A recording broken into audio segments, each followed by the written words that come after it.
District women's president. Next మా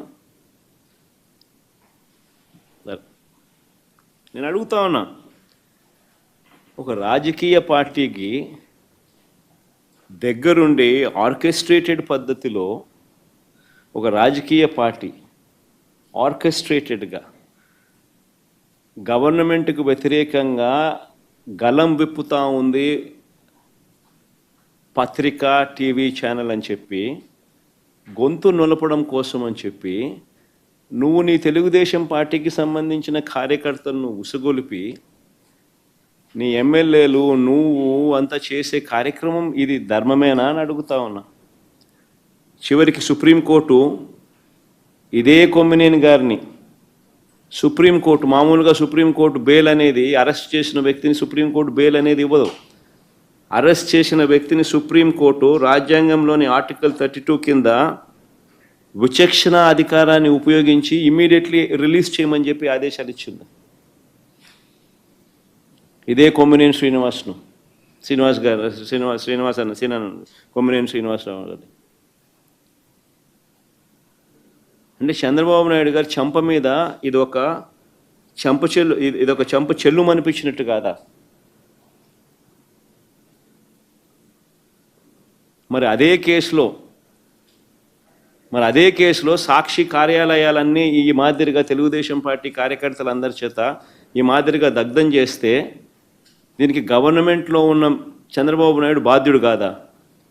మన supreme court అక్కడ చేసింది తప్పు, కొమ్మినేని శ్రీనివాస్ని అరెస్ట్ చేసింది తప్పు అని చెప్పి వెంటనే విడుదల చేయమని చెప్పి విచక్షణాధికారాన్ని సుప్రీంకోర్టు ఉపయోగించి ఆర్టికల్ 32 ప్రకారం తనకున్న విచక్షణాధికారాన్ని ఉపయోగించి విడుదల చేయమని చెప్పి ఆదేశాలు ఇచ్చి చంద్రబాబు నాయుడు చెంప చెల్లుమనిపించిన సుప్రీంకోర్టు మరి అదే కేసులో సాక్షి కార్యాలయాలను ఇంత దారుణంగా దగ్నం చేస్తూ ఉంటే, మీడియా గొంతు నొక్కే ప్రయత్నం చేస్తూ ఉంటే మరి చంద్రబాబు నాయుడు గారు దీంట్లో దోషి కాదా? ఒక ముఖ్యమంత్రిగా ఉన్న వ్యక్తి చేయాల్సిన పనేనా ఇది?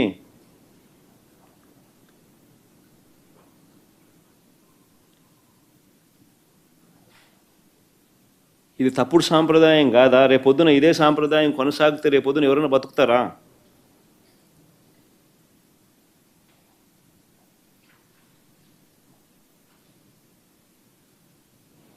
ఈరోజు సాక్షి, రేపొద్దున ఎన్టీవీ కావచ్చు, రేపొద్దున TV9 విలేకరు కావచ్చు, రేపొద్దున ఇంకొకడు కావచ్చు, బతుకుతారా ఎవరన్నా ఇదే కొనసాగితే?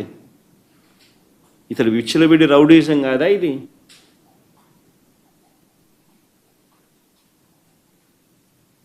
అంటే ఆయనకు వ్యతిరేకంగా ఎవరు ప్రజాశక్తి కావచ్చు, ఇంకోడు కావచ్చు ఆయనకు వ్యతిరేకంగా ఎవడు మాట్లాడినా, ఎవడు రాసినా, ఎవడు చూపించినా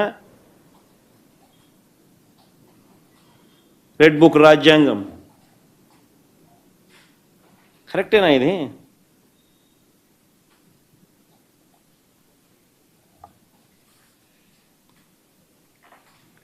నిజంగా మహిళల పట్ల చంద్రబాబు నాయుడు గారి గౌరవం ఉందా అని అడుగుతా ఉన్నా నేను. నిజంగానే మహిళల పట్ల చంద్రబాబు నాయుడు గారికి నిజంగా సిన్సియర్గా అడుగుతా ఉన్నా, గౌరవం ఉందా చంద్రబాబు నిజంగా నీకు అని అడుగుతా ఉన్నా నేను.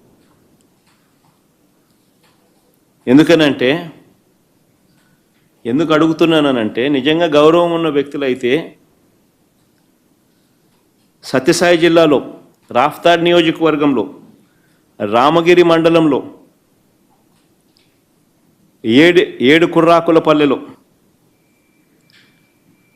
ఏడు కుర్రాకలపల్లి గ్రామంలో 9వ తరగతి చదువుతా ఉన్న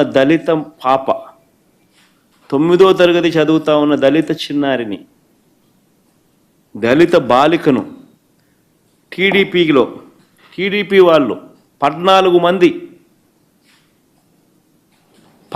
మంది టీడీపీ వాళ్ళు సామూహిక అత్యాచారం చేస్తే, ఆ బాలిక గర్భం దాలిస్తే